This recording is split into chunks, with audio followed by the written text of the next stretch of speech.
নবী করিম সাল্লাল্লাহু আলাইহি ওয়াসাল্লামকে ব্যবসার উদ্দেশ্যে সিরিয়াতে প্রেরণ করলেন। সাথে দিয়ে দিলেন তার কৃতদাস মাইসারাকে।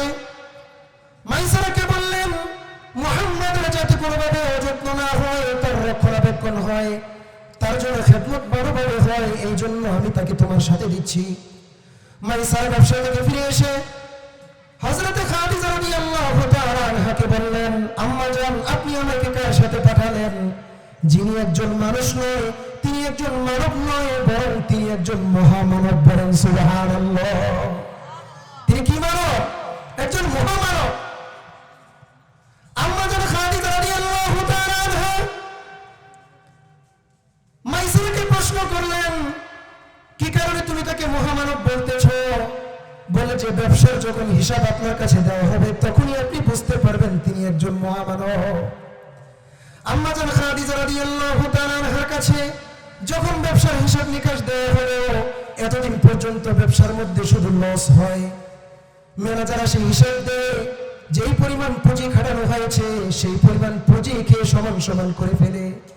অথচ নবী করিম সাল্লাল্লাহু আলাইহি ওয়াসাল্লাম ব্যবসা করে যখন ফেরত আসলেন, আসার পরে এমন হিসাব দিলেন, হিসাব দেওয়ার পরে দেখা গেল ইতিপূর্বে সমস্ত ব্যবসা বাণিজ্যের মধ্যে যেই পরিমাণ লাভ হয়েছে তার চেয়ে কয়েকশো গুণ লাভবান নবী করিম সাল্লাল্লাহু আলাইহি ওয়াসাল্লাম ব্যবসার মধ্যে লাভ নিয়ে তিনি ফেরত এসেছেন। বলেন সুবহানাল্লাহ। মাইসারা আম্মা জান খাদিজা রাদিয়াল্লাহু তাআলা আনহাকে বললেন, আম্মা জান, এবার শুনেন সফরের মধ্যে ঘটে যাওয়া অলৌকিক ঘটনাগুলো। যখন আমি মরুভূমির মাঝখান দিয়ে হেঁটে যাচ্ছিলাম, আমরা যারা মক্কাতে হজ উমরা করার জন্য গিয়েছি, প্রখর রোদের মধ্যে যখন সূর্যটা একেবারে চিকচিক করতে থাকে, উত্তাপ ছড়াতে থাকে, ওই সময় মরুভূমির মধ্যে কেমন যেন গায়ের মধ্যে ফুসকা পড়ে যাওয়ার উপক্রম, এরকম তাপ সূর্যের পক্ষ থেকে কিরণ দেওয়া হয়। মাইসারা বলেন, আমরা যখন মরুভূমির মধ্যে দিয়ে হাঁটতেছিলাম, কোথাও কোনো ছায়া নাই, কোথাও কোনো মেঘের ছায়া নাই, কোনো গাছের ছায়া নাই, কিন্তু মুহাম্মদ যেই রাস্তা দিয়ে হেঁটে যায় ওই রাস্তা দিয়ে আল্লাহ রাব্বুল আলামিন কুদরতিভাবে মেঘ দিয়ে তাকে ছায়া দান করতেছেন। বলেন সুবহানাল্লাহ। নবীজি যখন রাস্তা দিয়ে হেঁটে যায় তখন আকাশ থেকে মেঘ মারা দিয়ে তাকে ছায়া দেওয়া হচ্ছে। মাইসারা বলেন, আম্মা জান, আপনি আমাকে কার সাথে প্রেরণ করলেন? তিনি তো মানব নয় বরং মহামানব।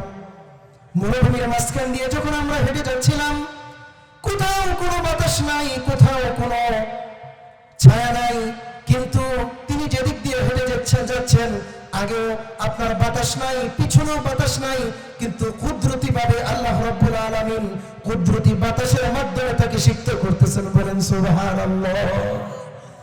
খাদিজা রাদিয়াল্লাহু তাআলা আনহা মুগ্ধ হয়ে নবী সাল্লাল্লাহু আলাইহি ওয়াসাল্লামকে সর্বশেষ বিবাহ বন্ধনের জন্য প্রস্তাব দিয়ে ফেললেন। সুবহানাল্লাহ।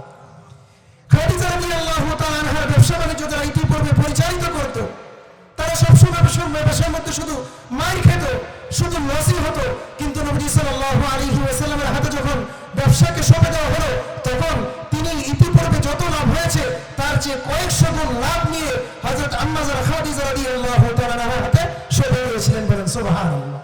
তো নবী সাল্লাল্লাহু আলাইহি ওয়াসাল্লামের একটা গুণ ছিল যে তিনি ছিলেন আমানতদার। আজকে আমাদের মধ্যে আমানত নাই। কারো কাছে একটা ধার দিলে অথবা আমানত রাখলে ইতিপূর্বে যে পরিমাণ সম্পর্ক মহব্বত ছিল, ধার দেওয়ার পরে, ঋণ দেওয়ার পরে, আমানত দেওয়ার পরে তার আর হদিস পাওয়া যায় না। বলেন ঠিক না ঠিক? তো নবী সাল্লাল্লাহু আলাইহি ওয়াসাল্লামের যে গুণ ছিল তার মধ্যে একটা অন্যতম গুণ ছিল আমানতদারিতা। এই আমানতদারিতার গুণ আমাদের মধ্যে আনার দরকার আছে না? আল্লাহ হাবিব সাল্লাল্লাহু আলাইহি ওয়াসাল্লামের একটা গুণ ছিল ধৈর্যশীল হওয়া। এক সাহাবী আসছে নবী সাল্লাল্লাহু আলাইহি ওয়াসাল্লামের কাছে, এসে বলতেছেন, আল্লাহর হাবিব, আপনি আমাকে কিছু নসিহত করেন। আউসিনি ইয়া রাসূলুল্লাহ, আপনি আমাকে কিছু নসিহত করেন। নবী সাল্লাল্লাহু আলাইহি ওয়াসাল্লাম বলেন, লা তাগদাব, গুসা করিও না, বরং ধৈর্যশীল হও। একটু পরে আবার ঘুরে আসছে যে হুজুর আপনি আমাকে একটা নসিহত করেন। নবীজি আবারও বললেন, লা তাগদাব, গুসা করিও না। আবার কিছুক্ষণ পরে আসলে বলেন, আউসিনি ইয়া রাসূলুল্লাহ, আপনি আমাকে কিছু নসিহত করেন। নবীজি তৃতীয়বার বললেন, লা তাগদাব, তুমি গুসা করবে না, বরং তুমি ধৈর্যশীল হও। তুমি কিশীল হও? ধৈর্যশীল হও।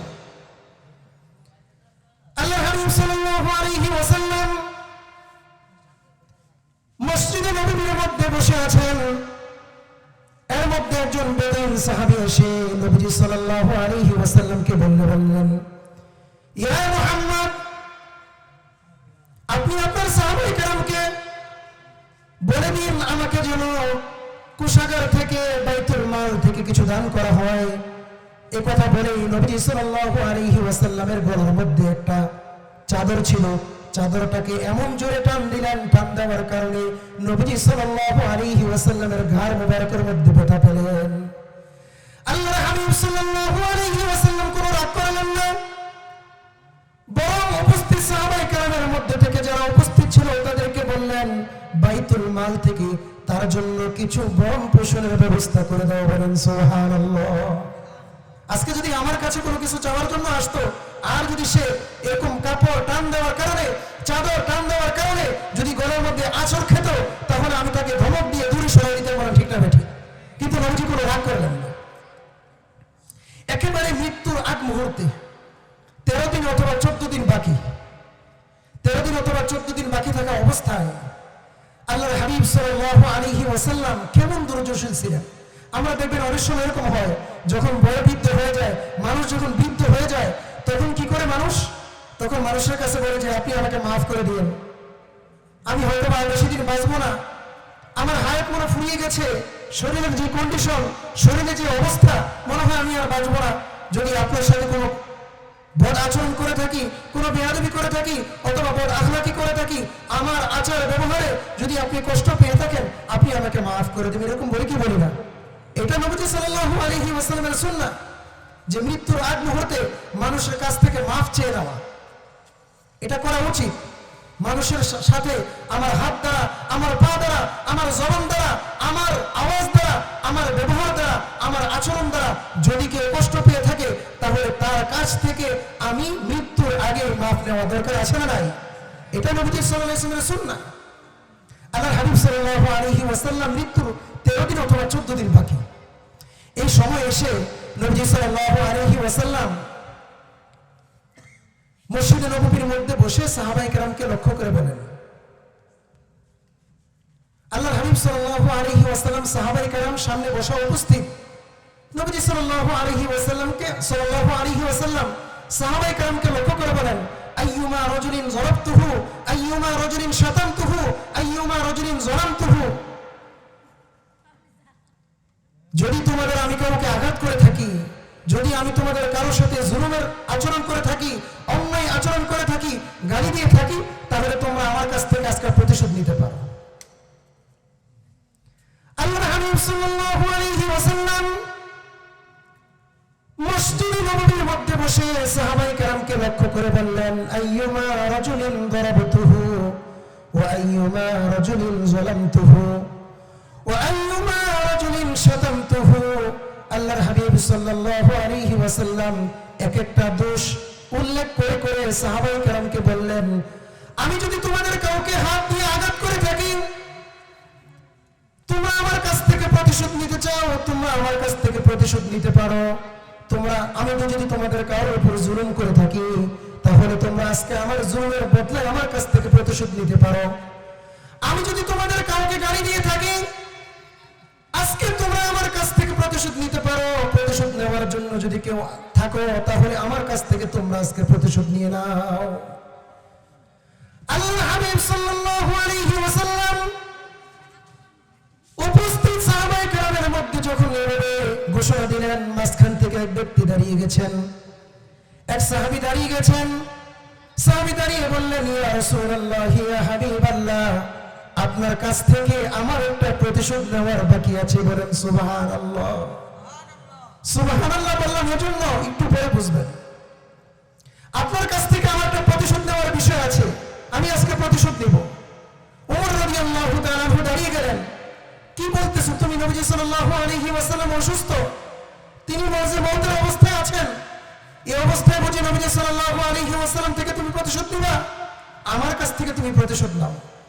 আবু বকর দাঁড়িয়ে গেলেন, উসমান দাঁড়িয়ে গেলেন, আলী রাদিয়াল্লাহু তাআলা দাঁড়িয়ে গেলেন। ওই সাহাবী বললেন, তো না, আমি তো আপনার কাছ থেকে প্রতিশোধ দেব না। যেখানে নবীজি নিজেই ঘোষণা দিয়েছেন যে কারোর সাথে অন্যায় করে থাকলে তোমরা আমার কাছ থেকে প্রতিশোধ নিতে পারো। নবীজি যেখানে ঘোষণা করেছেন, সুতরাং তোমাদের কাছ থেকে আমি প্রতিশোধ নিব না। আবু বকর রাদিয়াল্লাহু তাআলা আনহু চিৎকার করে বললেন, হে ওকাসা, তুমি আমার কাছ থেকে প্রতিশোধ নাও। যত মারি দেওয়ার আগে, যত প্রতিশোধ দেওয়ার আগে আমি নবীজির পক্ষ থেকে প্রতিশোধ দেওয়ার জন্য প্রস্তুত আছি। উমর রাদিয়াল্লাহু তাআলা আনহু দাঁড়িয়ে গেলেন প্রতিশোধ দেওয়ার জন্য। উসমান আলী দাঁড়িয়ে গেলেন। ওই সাহাবী বললেন, তোমরা তো আমার সাথে অন্যায় আচরণ করো নাই, আমার সাথে নবীজি অন্যায় করেছেন, সুতরাং প্রতিশোধ যদি নেওয়ার দরকার হয় আমি নবীজির কাছ থেকেই প্রতিশোধ নিব। আল্লাহর হাবিব সাল্লাল্লাহু আলাইহি ওয়াসাল্লাম ওই সাহাবীকে বললেন, তোমার কোনো ডর নাই, তোমার কোনো ভয় নাই, কিসের প্রতিশোধ তুমি নিতে চাও তুমি আমাকে বলো। ওই সাহাবী বললেন, কোন যুদ্ধের মধ্যে ছিলাম, আপনি আমাকে যুদ্ধের ময়দানে একটা লাঠি দিয়ে গুঁতা দিয়েছিলেন, ওই লাঠির আঘাতের কারণে আমি ভীষণ ব্যথা পেয়েছিলাম, আজকে আমি সেই প্রতিশোধটা নিতে চাই, এই জন্য আপনি আমার প্রতিশোধ নেওয়ার জন্য প্রস্তুত গ্রহণ করুন। বলে যুদ্ধের মধ্যে ছিলাম, এক যুদ্ধের মধ্যে থাকা অবস্থায় আপনি আমাকে লাঠি দিয়ে গুঁতা দিয়েছিলেন, আমাকে ডাক দিয়েছিলেন, প্রথম ডাকে শোনা না শোনার কারণে আমি শুনি নাই, না শোনার কারণে আপনি লাঠি দিয়ে আঘাত দিয়ে তারপরে আপনি আমাকে আপনার দিকে দৃষ্টি আকর্ষণ করেছিলেন, সেদিন আমি আপনার আঘাতের কারণে ব্যথা পেয়েছি। আল্লাহর হাবিব সাল্লাল্লাহু আলাইহি ওয়াসাল্লাম এক সাহাবীকে বললেন, আমার ঘরে যাও, ওই যুদ্ধের মধ্যে যে লাঠি দিয়ে আমি তার শরীরের মধ্যে আঘাত দিয়েছিলাম, ওই লাঠিটা তুমি আমার ঘর থেকে নিয়ে আসো, তার হাতের মধ্যে দাও, সে যেন আমার কাছ থেকে আমাকে একটা আঘাত করে, আমাকে একটা গুঁতা দিয়ে সে যেন প্রতিশোধ গ্রহণ করে। আজকে যদি আমাদের এলাকার নেতা হতো আর নেতার কাছে এভাবে যদি প্রতিশোধ নেওয়ার কথা বলতো, নেতা তাকে সাথে সাথে গ্রেফতার করতো না, শুট করে তাকে একেবারে সাথে সাথে মেরে ফেলতে পারেন, ঠিক না ঠিক? অথচ নবী সাল্লাল্লাহু আলাইহি ওয়াসাল্লামকে বলতেছেন যে আপনি সামান্য একটা লাঠি দিয়ে আঘাত করেছেন, আমি সেই প্রতিশোধ আমরা আজকে আপনার কাছ থেকে নিব। নবীজিও সাথে সাথে বলে ফেললেন, যাও ঘর থেকে লাঠি নিয়ে আসো, তাকে বলো আমার কাছ থেকে প্রতিশোধ নিতে। ঘর থেকে যখন লাঠি নিয়ে আসা হলো, তার হাতে দেওয়া হলো। নবীজি বললেন, না, তুমি এখন আমার কাছ থেকে প্রতিশোধ গ্রহণ করো। সমস্ত সাহাবায়ে কেরাম রোজারি করতেছেন।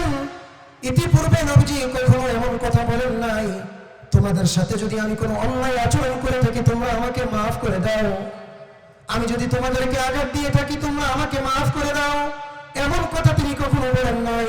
নবীজির প্রতি তাদের ভালোবাসা এত ছিল, নবীজির এতটুকু কথাই সমস্ত সাহাবায়ে কেরাম কাঁদতে কাঁদতে একেবারে তাদের বুক ভাসিয়ে দিচ্ছিলেন। বলেন সুবহানাল্লাহ।